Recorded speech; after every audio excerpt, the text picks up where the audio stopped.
Pak Umar, ada 5 proses bahaya yang harus disadari bagi orang yang sudah kena judi online.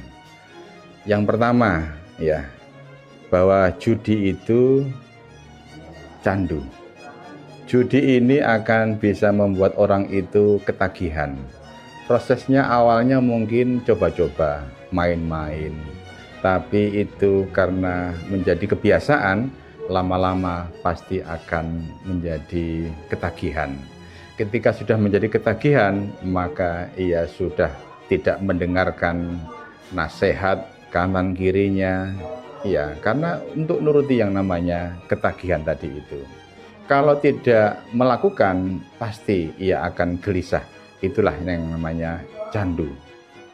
Yang kedua, judi ini itu juga akan membuat kondisi keuangan itu makin terpuruk.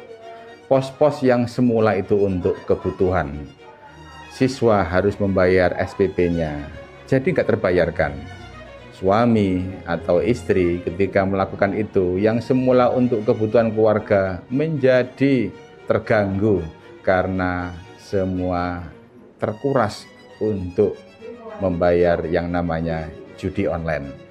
Jadi kondisi keuangan makin kacau, dan ini lama-kelamaan juga akan merusak semua tatanan kebutuhan-kebutuhan di dalam kehidupan manusia. Yang ketiga, ini pasti akan memicu terjadinya yang namanya kriminal. Orang kalau sudah nggak punya uang, sementara ia gelisah tidak bisa membayar, ia pasti akan menghalalkan segala cara.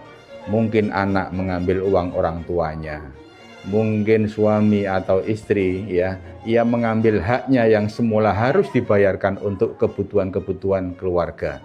Sehingga yang terjadi, yang keempat, akan menjadi rusak kondisi keluarga itu. Hubungan anak dengan orang tua makin jauh, makin retak. Kondisi rumah tangga pun juga demikian, makin hari akan terjadi banyak pertengkaran gara-gara tidak terpenuhinya hak yang semestinya harus ia terima karena judi online tadi itu.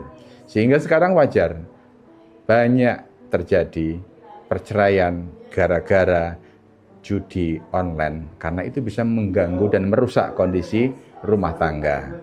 Dan yang kelima yang harus disadari bahayanya itu adalah satu paket antara judi online itu dengan pinjol atau pinjaman online.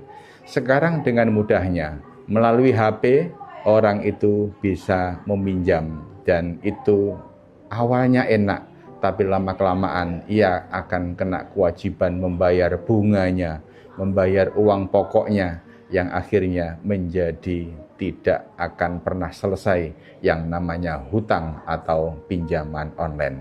5 proses bahaya ini kalau tidak disadari, orang akan mudah terjerumus dan terjebak dalam yang namanya perjudian online ini. Jadi mulai sekarang, selamatkan kehidupanmu, selamatkan keluargamu, dan selamatkan lingkunganmu dari praktek-praktek judi online. Innamal khamru wal maisiru wal ansobu wal azlamu rijzum min amali syaitan. Perintah Allah untuk menghindari yang namanya praktek judi online. Stop judi online.